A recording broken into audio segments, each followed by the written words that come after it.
महाभारत के युद्ध में 45 लाख से ज्यादा सैनिक लड़े थे। हर दिन हजारों सैनिक मरते थे, लेकिन रसोइये को पहले ही कैसे पता चल जाता था कि आज कितने लोग मरेंगे ताकि खाना बर्बाद न हो।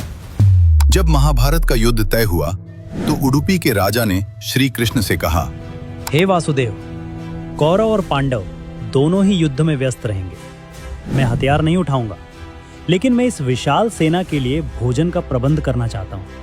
कृष्ण ने उन्हें अनुमति दे दी। युद्ध शुरू हुआ। पहले दिन भारी संख्या में सैनिक मरे, दूसरे दिन उससे भी ज्यादा। लेकिन हैरान करने वाली बात यह थी कि उडुपी नरेश जो खाना बनाते थे वो न तो एक दाना कम पड़ता था और न ही एक दाना बचता था। युधिष्ठिर हैरान थे।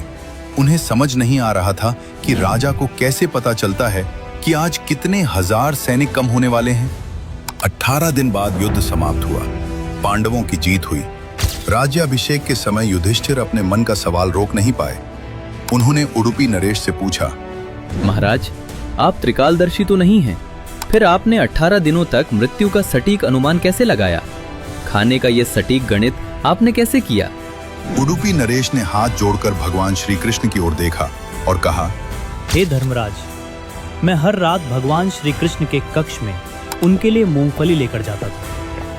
श्री कृष्ण को मूंगफली बहुत पसंद थी। मैं मूंगफली का कटोरा गिनकर उन्हें देता था। भगवान जितनी मूंगफली खाते थे मैं उसे ध्यान से गिन लेता था। राजा ने आगे समझाया, श्री कृष्ण का एक ही संकेत था, एक मूंगफली बराबर 1000 सैनिक। अगर श्री कृष्ण रात को 50 मूंगफली खाते थे तो मैं समझ जाता था कि कल युद्ध में 50,000 सैनिक मारे जाएंगे। अगर वो 20 मूंगफली खाते तो मतलब 20,000 सैनिक मरेंगे। मैं अगले दिन सुबह ठीक उतने हजार लोगों का खाना कम बनाता था। भगवान को पहले ही पता होता था कि कल विध्वंस कितना बड़ा होगा। ये सुनकर युधिष्ठिर और पूरी सभा नतमस्तक हो गई। उन्हें समझ आ गया कि यह युद्ध अर्जुन के गांडीव या भीम की गदा से नहीं, बल्कि श्री कृष्ण की इच्छा से चल रहा था। आज भी कर्नाटक का उडुपी शहर अपने स्वादिष्ट भोजन और मैनेजमेंट के लिए पूरी दुनिया में प्रसिद्ध है, जिसकी नींव महाभारत के उसी राजा ने रखी थी।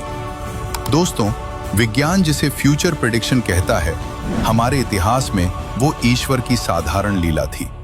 कमेंट में जय श्री कृष्ण लिखें और ऐसे ही अनसुने किस्सों के लिए डी कोड भारत को सब्सक्राइब करें।